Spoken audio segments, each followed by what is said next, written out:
Oke, kita lanjutkan ke learning objective 2, yaitu memahami jenis usaha dan bentuk hukum usaha. Yang pertama adalah jenis-jenis usaha. Oke. Nah, jenis-jenis usaha atau tipe-tipe bisnis ini yang akan kita pelajari di mata kuliah akuntansi, yaitu ada 3, yaitu yang pertama perusahaan jasa atau service company, yang kedua adalah merchandising company, perusahaan dagang, dan manufacture company, perusahaan manufaktur. Nah, tapi di mata kuliah IFA ini kita akan belajar di 2 tipe bisnis, yaitu perusahaan jasa dan perusahaan dagang. Nanti perusahaan manufaktur akan kita pelajari di semester depan di mata kuliah managerial accounting. Nah, lalu apa perbedaan antara 3 tipe bisnis ini? Yang paling gampang itu kamu bayangin dulu perusahaannya. Oke, kalau perusahaan jasa biasanya itu kan contoh perusahaannya? Misalnya contohnya hotel, kemudian tempat cukur rambut, bengkel, salon kecantikan, kemudian airlines, kereta api gitu ya. Itu kan jasa. Oke, berarti yang dijual apa? Yang dijual itu produknya intangible karena yang dijual adalah pelayanannya gitu ya. Nah, sedangkan kalau perusahaan dagang yang dijual itu kan produk, berarti produknya berwujud gitu. Sama dengan manufaktur juga. Perusahaan manufaktur itu yang dijual juga yang berwujud.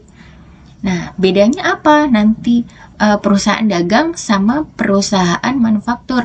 Nah, kalau perusahaan dagang, dia tidak memproduksi, dia hanya membeli barang, lalu menyimpannya di gudang, kemudian baru dijual. Nah, kalau perusahaan manufaktur yang dia beli adalah barang mentah, lalu nanti diproduce sehingga menjadi barang jadi, baru dijual gitu. Nah, contohnya nih kalau di perusahaan dagang itu kan kebayangnya kalau kalian Indomaret, toko-toko kelontong, kemudian Carrefour gitu. Pokoknya dia perusahaan yang menjual barang tanpa memproduksinya. Nah, kalau perusahaan manufaktur contohnya itu kayak Coca-Cola, Toyota, perusahaan misalnya kayak dia yang memproduksi sabun, dia yang memproduksi deterjen gitu. Jadi dia memang sebelum barang dijual itu diproduce dulu menjadi barang jadi. Oke, kita lihat nih dari proses bisnisnya nih. Kalau di perusahaan jasa, proses bisnisnya kan dia ketika dia memasarkan jasanya, setelah dipasarkan ada yang mau beli jasanya, nanti baru dia menerima cash atau account receivable. Account receivable ini piutang ya, gitu. Jadi ketika dia melakukan pelayanan, dia akan menerima pendapatan, gitu. Nah, kalau di perusahaan dagang, yang dia lakukan adalah dia membeli dulu inventory nih. Dia membeli dulu barang dagangannya, kemudian bisa dia simpan dulu di gudang atau mau langsung dijual ke konsumen. Nah, baru dia menerima uang. Nah, sedangkan kalau perusahaan manufaktur, dia harus membeli bahan mentah dulu yang nantinya untuk diproduce hingga menjadi barang setengah jadi atau barang jadi. Nah, nantinya itu finish good itu dia jual dan baru menghasilkan cash gitu. Nah, kelihatan ya bedanya antara perusahaan jasa, perusahaan dagang, dan perusahaan manufaktur. Nah, dari segi biaya ada perbedaannya nih di 3 tipe bisnis ini. Kalau di perusahaan jasa itu cost-nya itu hanya menyangkut S&A expense. S&A itu adalah selling and administrative expense. Apa ini selling and administrative expense? Nanti kita akan bahas lebih lanjut. Contohnya ya, misalnya biaya gaji karyawan nih, terus biaya iklan, biaya sewa ruko, biaya listrik, nih itu S&A gitu. Oke. Nah, kalau di merchandising company, cost-nya itu ada COGS-nya. Apa ini COGS? Cost of Goods Sold. Mungkin kalian familiar dengan harga pokok penjualan. Gitu ya, harga pokok penjualan. Nah, apa itu cost of goods sold? Nanti kita akan pelajari di waktu kita bahas perusahaan dagang. Dan juga ada selling and administrative expense-nya. Nah, kalau di manufacturing company itu lebih kompleks lagi nih cost-nya. Ada yang dinamakan product cost. Kalian nanti akan dikenalkan dengan apa itu yang disebut product cost. Ada juga yang disebut sama nih COGS juga, dan ada S&A. Nah, product cost itu apa? Product cost itu gampangnya cost dari direct material, cost dari direct labor, cost dari overhead gitu.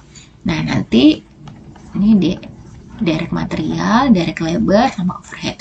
Apa ini? Sabar ya, kita pelajari di semester berikutnya ketika belajar managerial accounting. Oke, sampai sini paham ya 3 perbedaan itu? Nah, kemudian bentuk-bentuk bisnis. Nah, bentuk-bentuk bisnis berdasarkan kepemilikannya itu dibagi menjadi 3, yaitu proprietorship atau perusahaan perseorangan. Nah, perusahaan perseorangan ini cirinya apa? Cirinya dia biasanya dimiliki oleh 1 orang, jelas. Nah, biasanya tipe bisnisnya kecil ya, tipe bisnisnya kecil. Kemudian, nah di sini tanggung jawabnya pemilik perusahaan perseorangan itu tanggung jawabnya tidak terbatas. Jadi kalau laba untuk dia sendiri, kalau rugi ya dia akan menanggung sendiri gitu. Nah, ada lagi yang namanya partnership. Bahasa Indonesianya ini persekutuan.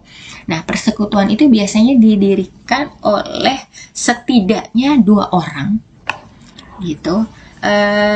Biasanya retail and service type business biasanya. Tapi biasanya kebanyakan juga service nih. Contoh gampangnya nih, perusahaan persekutuan tuh kalau di kantor akuntan publik tuh biasanya Tani Dirija dan rekan, atau Sofyan dan rekan, atau contoh lain adalah kantor pengacara. Kantor pengacara misalnya Hotman Paris dan rekan. Nah, seperti itu contohnya. Nah, biasanya unlimited personal liability. Nah, tapi ini bentuk partnership itu macam-macam ya. Nanti akan kita pelajari lebih lanjut ketika kita belajar tentang partnership. Jadi ada yang tanggung jawabnya yang terbatas, ada yang tidak terbatas. Oke, maksudnya yang terbatas itu seperti apa? Tanggung jawab yang terbatas itu berarti tanggung jawabnya itu hanya sebesar modal yang dia setorkan gitu. Tapi kalau tanggung jawab yang tidak terbatas gitu, tanggung jawabnya itu tidak sekedar dari modal yang ia setorkan. Jadi misalnya nih, kalau yang unlimited liability ya, unlimited liability itu misalnya just in case perusahaan itu punya hutang, lalu aset yang ada di perusahaan tidak mampu untuk menutupi hutang tersebut, maka biasanya bisa mengambil aset pribadinya pemilik. Nah, itu yang dimaksud dengan tanggung jawab yang tidak terbatas. Jadi tidak terbatas hanya sebesar yang ada di perusahaan, tapi juga bisa mengambil kekayaannya pemilik. Nah, itu unlimited liability. Tapi nanti partnership ini akan dibagi-bagi lagi nih. Bentuk partnership apa yang limited liability-nya, bentuk partnership seperti apa yang unlimited liability-nya. Gitu. Nanti akan kita pelajari lebih lanjut ya. Tuh. Nah, ini dibentuk berdasarkan kesepakatan. Gitu. Biasanya di depan notaris. Gitu. Nah, bentuk yang terakhir adalah korporasi. Ini perseroan, bahasa Indonesianya perseroan. Nah, dia ini kepemilikannya dibagi berdasarkan saham.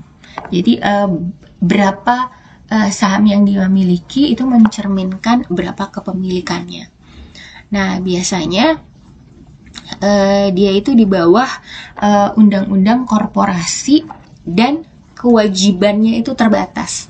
Jadi kewajibannya pemilik itu hanya sebesar modal yang dia setorkan. Gitu. Jadi paham ya, bentuk kepemilikan bisnis ada 3, proprietorship, partnership, dan corporation. Nah, nanti di mata kuliah ini kita mungkin akan lebih fokus ke partnership dan corporation. Oke, kita lanjut ke LO3.